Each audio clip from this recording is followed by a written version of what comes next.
মৃত্যু এমন একটা জিনিস, কুল্লু নাফসিন, আল্লাহ যদি এখানে কুল্লু না বলে অন্য কিছু বলতো তখন চিন্তা করা যেত যে মৃত্যু থেকে কেউ বাঁচতে পারবে। কিন্তু কুল্লু, এই কুল্লু দিয়ে আল্লাহ তাআলা আসমানের উপরে জমিনের নিচে যা কিছু আছে সমস্ত কিছু এই কুল্লুর মধ্যে ঢুকে দিয়েছে আল্লাহ।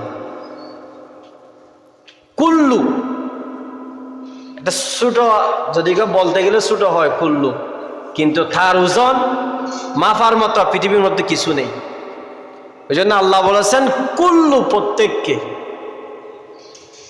মাটির নিচে যা আছে, 7 সমুদ্র 13 নদীর নিচে যা আছে, ওখানে পাথরের ভিতরে যা আছে, আল্লাহর আরশে আজিম থেকে শুরু করে যা আছে, কুল্লু, প্রত্যেককে মৃত্যুবরণ করতে হবে।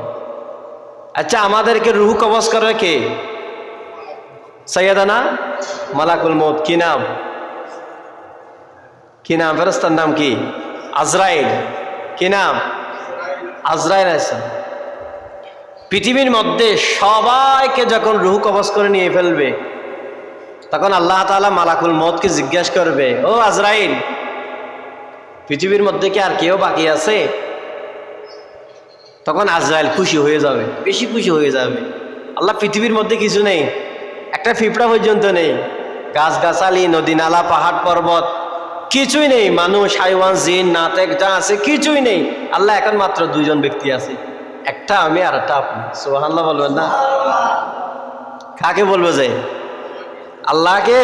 আজরাইল বলবো যে গো আল্লাহ, পৃথিবীর মধ্যে কেউ নেই, কুল্লু নাফসিন, প্রত্যেক ক্লুস, সবাইকে কি করে দিয়েছি? রূহ কবজ করে নিয়ে গেছি। এখন পৃথিবীর মধ্যে আমি আর আপনি আছি। তখন আল্লাহ বলবো, আজরাইল, মনে হয় তুমি তো বেশি খুশি। আল্লাহ, আমি আর আপনি খুশি হবে না? হয়তো আজরাইল, এখন তুই মর। আজরাইলকে বলবে আল্লাহ, আজরাইল, তুই তো সবার কাছ থেকে সবার রূহ কবজ করে নিয়ে গেছিস, এখন তোরটা তুই কবজ কর।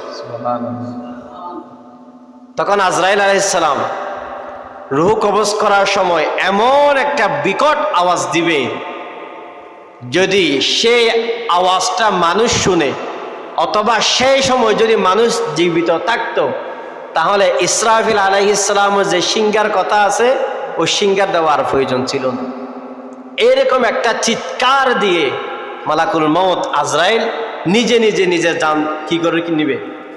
কবজা করে নিবে। তাহলে এই কুল্লুর মধ্যে কেউ আছে? আজরাইলও আছে। কুল্লুর মধ্যে একজন নেই, তিনি কে? আল্লাহ। তিনি ছিল, তিনি আছে, তিনি থাকবেই। মুহতারাম হাজিরিন, বলতে চেয়েছিলাম পৃথিবীতে এমন একটা জিনিস আছে, পৃথিবীতে এমন একটা সীমানা আছে,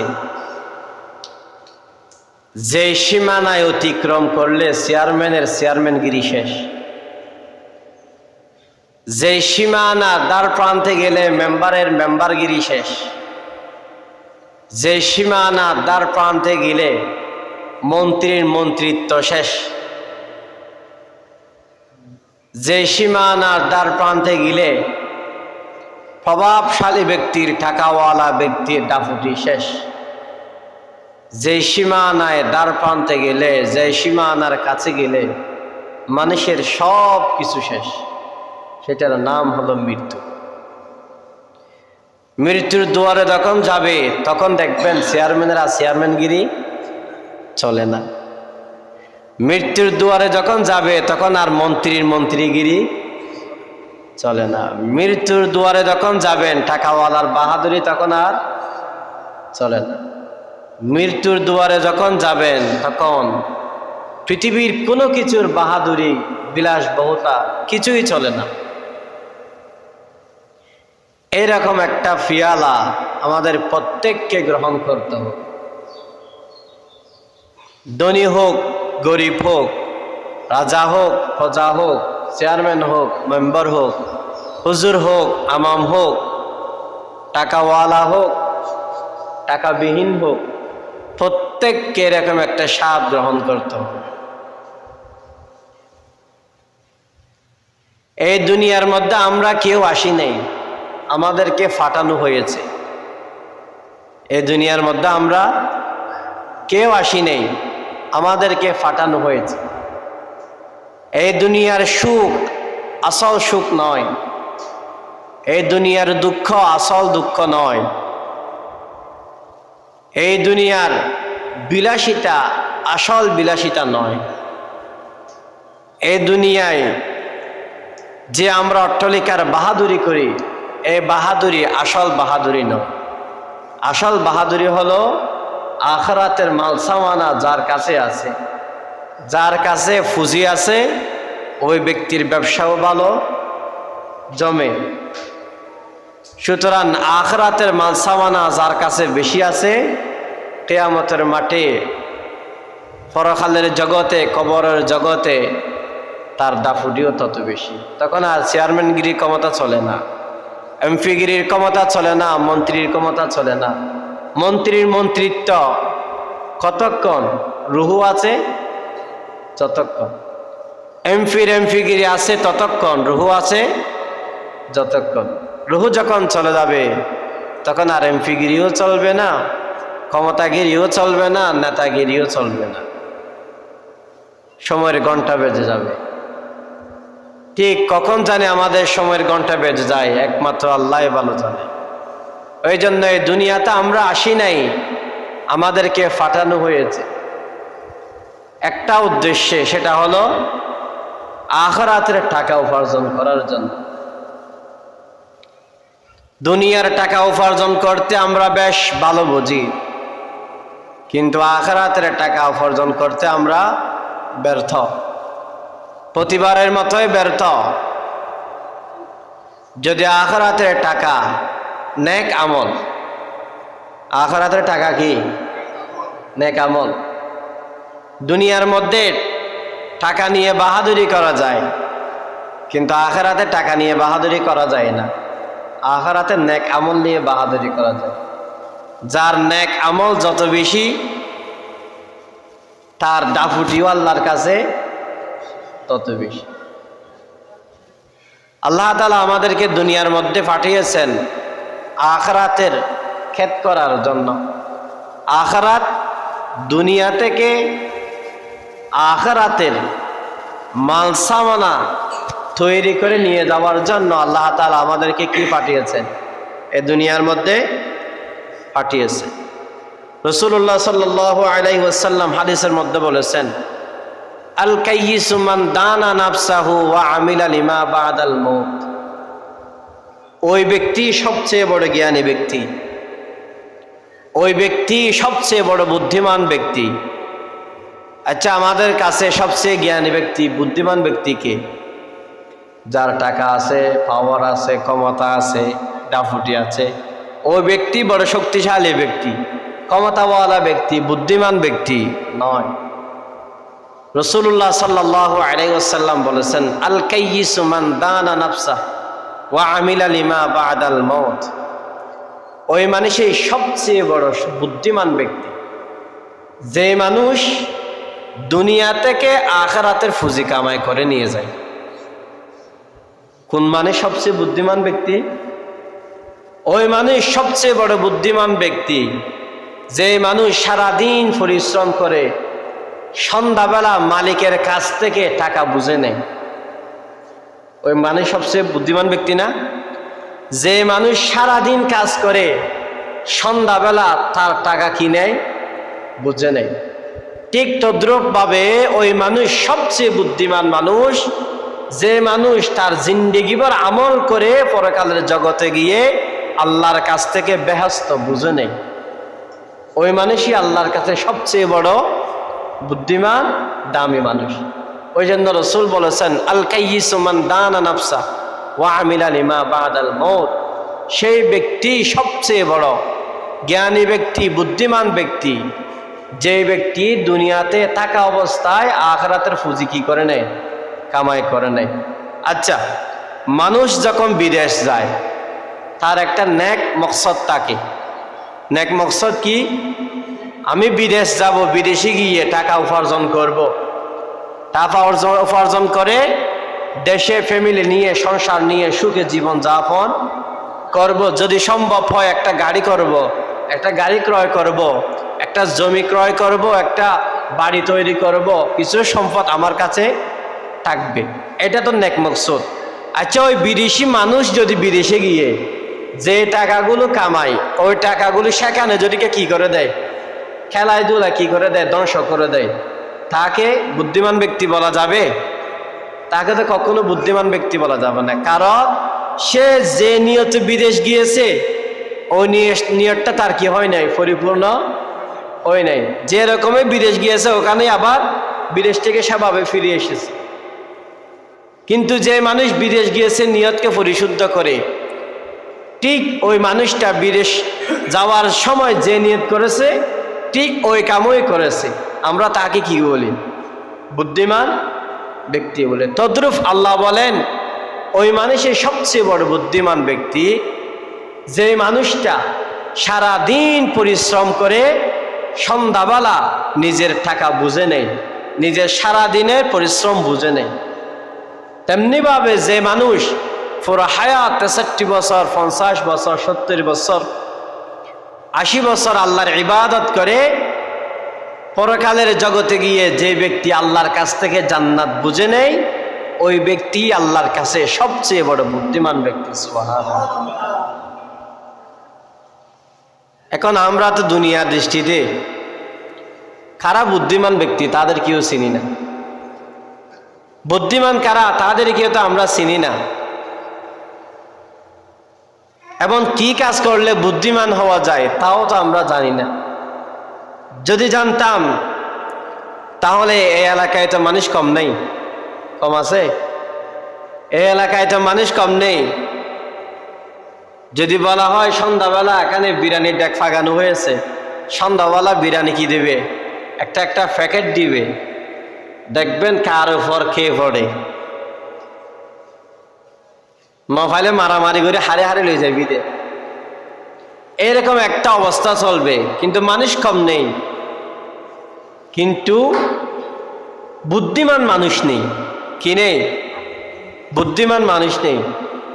আবার আগামীকাল গিয়ে দোকানে বলবেন না হুজুর আরা বেগুনে গুমরা হয়ে যায়, বুদ্ধিমান না হয়। আরা বলে হনিকে বুদ্ধিমান নয়, বেগুনের গুমরা হয়ে যায়, এমন হয়।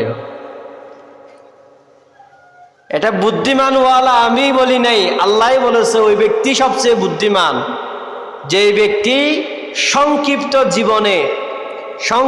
জীবন থেকে অফুরন্ত জীবনের জন্য কি তৈরি করে নিয়ে যায়, মালসামানা তৈরি করে নিয়ে যায়, ওই ব্যক্তি সবচেয়ে বড় বুদ্ধিমান ব্যক্তি। ওই জন্য আল্লাহ তাআলা আমাদেরকে বুদ্ধিমান ব্যক্তি হওয়ার তৌফিক দান করেন। সবাই পড়ে আমিন। যে আয়াতে কারিমা তেলাওয়াত করেছি, কুল্লু নাফসিন যায়কাতুল মাউত, কুল্লু নাফসিন প্রত্যেক নফসকে, প্রত্যেক আত্মাকে, প্রত্যেক দেহকে, প্রত্যেক প্রাণীকে যায়কাতুল মাউত মৃত্যুর স্বাদ কি করতে হবে? গ্রহণ করতে হবে। কাউকে যত ক্ষমতা ডাবুটিওয়ালা কলান, যত প্রভাবশালী ব্যক্তি হন, যত ম্যাজিস্ট্রেট হন, যত প্রাইম মিনিস্টার হন, যত কিছু হন, মৃত্যু থেকে কেউ বাঁচতে পারবে? আচ্ছা, পৃথিবীর মধ্যে 4 জন সবচেয়ে বড় পাওয়ারফুল ফলোয়ান বাদশা ছিল। তাদের মধ্যে 2 জন খ্রিস্টান, 2 জন মুসলমান। 2 জন কি? খ্রিস্টান, অর্থাৎ 2 জন বেধর্মী আর 2 জন কি? মুসলমান। তার মধ্যে একজন বাদশাহ হলো বাদশাহ হারুন, বাদশাহ জুলকারনাইন, এগুলো হলো মুসলমানের বাদশাহ। আর 2 জনের মধ্যে খ্রিস্টানের একজন হলো বখতনসর। একজন কি নাম? বখতনসর। কেমন ফালুয়ান ব্যক্তি ছিল, কেমন পাওয়ারফুল ব্যক্তি ছিল ওই ব্যক্তি। ওই বখতনসর যে নির্দেশ দিবে পরাণ চলে যেতে পারবে, কিন্তু সেই নির্দেশ পালন করতে হবে। এইরকম একটা ফালুয়ান বাদশা ছিল বখতে নসর, কিন্তু কেউ টিকতে পেরেছে? কেউ টিকতে পারেনি। মৃত্যু এমন একটা জিনিস, কুল্লু নাফসিন, আল্লাহ যদি এখানে কুল্লু না বলে অন্য কিছু বলতো তখন চিন্তা করা যেত যে মৃত্যু থেকে কেউ বাঁচতে পারবে। কিন্তু কুল্লু, এই কুল্লু দিয়ে আল্লাহ তাআলা আসমানের উপরে জমিনের নিচে যা কিছু আছে সমস্ত কিছু এই কুল্লুর মধ্যে ঢুকে দিয়েছে আল্লাহ। কুল্লু এটা ছোট, যদি কেউ বলতে গেলে ছোট হয় কুল্লু, কিন্তু তার ওজন মাফার মতো পৃথিবীর মধ্যে কিছু নেই। ওই জন্য আল্লাহ বলেছেন কুল্লু, প্রত্যেককে।